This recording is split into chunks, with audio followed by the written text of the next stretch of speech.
La confrontación más importante que tuvo el peronismo la tuvo con la universidad, con estudiantes de la universidad, con la docencia de la universidad y con el gremio docente. Y esto no es menor, porque es una confrontación que requiere de una dedicación especial en un tipo de confrontación de tipo ideológica. Ahí en cómo definir una nueva hegemonía, a mi modo de ver, aparentemente parecía una hegemonía, una contrahegemonía, o si se lo quiere, mirado en la distancia. Al principio el peronismo parecía que se llevaba todo por delante y transformaba la sociedad. Así lo hizo, transformó la sociedad. Sin embargo, mirado a la distancia, es una hegemonía alternativa, digamos, sin romper definitivamente con los valores previos, los va modificando, y el signo más relevante que vamos a encontrar en esta nueva forma de entender la política es la incorporación de grandes sectores excluidos, la integración. El primero y el más importante es la incorporación de la mujer a los derechos políticos, de elegir y ser elegida. Señores, como legislador y como médico quiero dejar bien establecido en esta sesión que el hombre y la mujer no son iguales. Yo me pregunto entonces, ¿para qué otorgar igualdad política a dos seres que no lo son? Esa diferencia biológica en nada afecta la capacidad de hombres y mujeres para ejercer, señor presidente, idénticas aptitudes intelectuales. Recibo en este instante de manos del Gobierno de la Nación la ley que consagra nuestros derechos cívicos, y la recibo ante vosotras con la certeza de que lo hago en nombre y representación de todas las mujeres argentinas, sintiendo jubilosamente que me tiemblan las manos al contacto del laurel que proclama la victoria.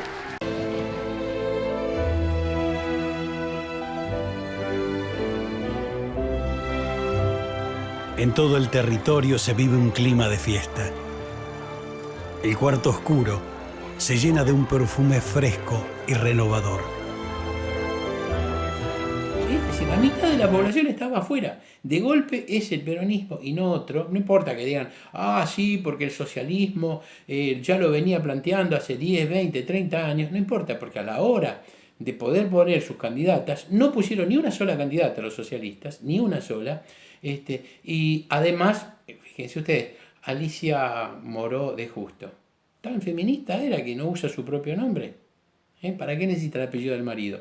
Bueno, así que estos adelantados al feminismo y qué sé yo, a la hora de poner candidatas, no pusieron sus candidatas. El único partido que puso mujeres en el Congreso, 1/3 de las diputadas fueron mujeres en ese momento, que lo hacían a costa de su buen nombre y honor, porque la política era un ambiente público, un ambiente masculino. Lo público era para lo masculino y lo privado para lo femenino. Esas mujeres, madres de familia, que iban a meterse en el ámbito que antes había sido exclusivamente masculino, lo iban haciendo con una cuestión de militancia y compromiso militante responsable. Así que atención con esas mujeres, porque son las que van a después sostener la resistencia. Y después que vuelve el peronismo, ellas no vuelven a ocupar ningún otro cargo, no vuelven a tener participación política relevante. Ya en el año 51 se paga definitivamente la deuda externa. Este es un país que se desarrolla de una manera impresionante. Se construyen con marca propia motocicletas, automóviles, camionetas, aviones de guerra, aviones de transporte, locomotoras, buques mercantes. 1946 hasta 1952 se desarrolla el primer plan quinquenal, cuyo objetivo fue lograr la independencia económica de Argentina con este conjunto de medidas: nacionalización del Banco Central, créditos para el desarrollo de la industria argentina, nacionalización de los ferrocarriles que estaban en manos británicas y francesas y creación de empresas ferrocarriles del Estado argentino, que le dio un fuerte impulso a la construcción de nuevos ramales y a la ampliación de la red ferroviaria, que llegó a contar en 1954 con más de 120.000 kilómetros. También se creó la primera fábrica de locomotoras, vagones y vías férreas de acero laminado argentino. Plan Siderúrgico Argentino y la constitución de la empresa Somisa, que aumentó su producción de 21.000 toneladas de acero en 1948 a 87.000 en 1954. Se instalaron grandes fábricas metalmecánicas para la producción de motores, automotores, locomotoras y aviones.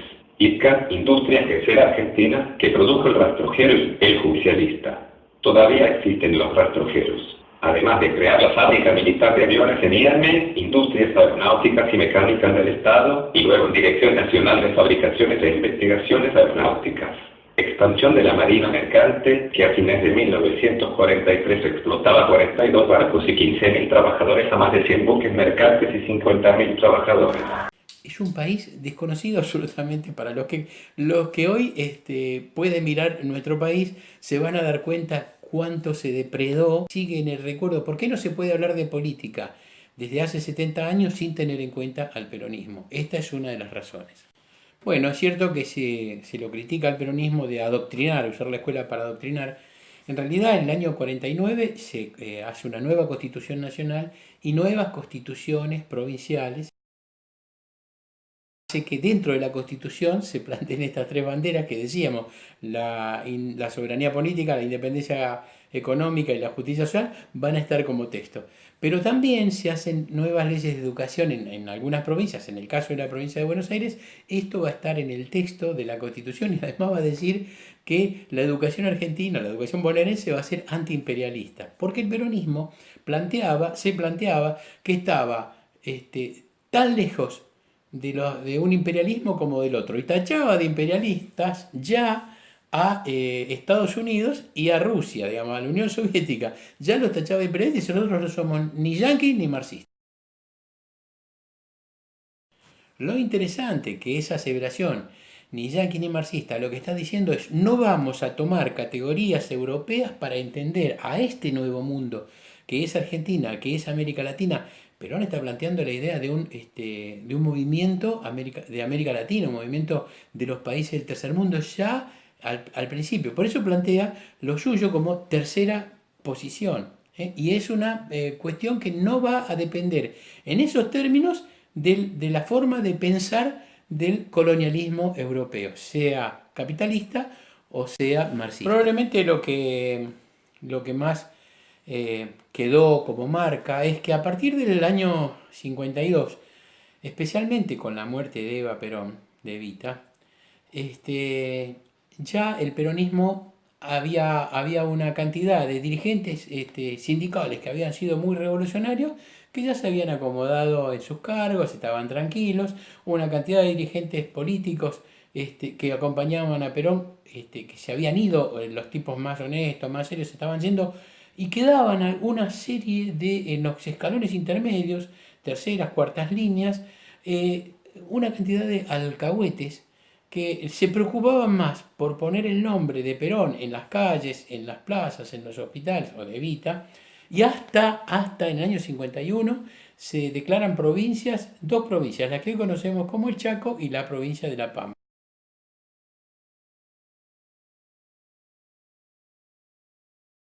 Cuando se hace la elección de convencionales constituyentes, arrasan los peronistas, arrasan, es decir, podían hacer la constitución ellos solos sin que viniera nadie de la oposición.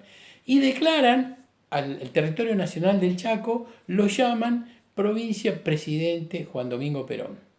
Y a la provincia, otros convencionales, los de La Pampa, a la provincia del territorio nacional de La Pampa, la van a llamar Eva Perón. Incluso en la bandera de la provincia y en el escudo de la provincia de La Pampa estaba el perfil de Evita. Bueno, y para completar, se va a acusar desde el 52, a partir de la muerte de Eva Perón especialmente, pero ya venía esto, un culto a la personalidad de Evita y de Perón en los libros de lectura, cosa que fue ciertamente criticada, no lo usaban en las escuelas religiosas, pero sí, y en la provincia de Buenos Aires se empezó a usar después que se va el ministro Avanza con el ministro Vigil, después del 52 en adelante. Digamos, desde el 53 en adelante, 53, 54 y 9 meses del 55, se usaron esos libros. Por eso ustedes por ahí encuentran libros en sus familias de aquella época que le falta una hoja. Bueno, ¿Por qué le falta una hoja? Pues en esa hoja estaba seguramente la foto de Evita o de Perón, o que hacía mención a una nueva Argentina. Esas hojas eran arrancadas porque los libros eran útiles y se seguían utilizando.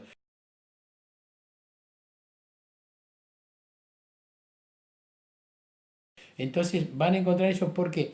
Porque hubo un decreto 4161 del año 56, un año después de la caída de Perón, que prohibía toda mención a Perón, peronismo, el nombre de Evita, el nombre de Perón, de unidad, la marcha peronista, el nombre de unidad básica, bueno, todo lo que podían haber sido símbolos peronistas se prohíbe su utilización desde 1956.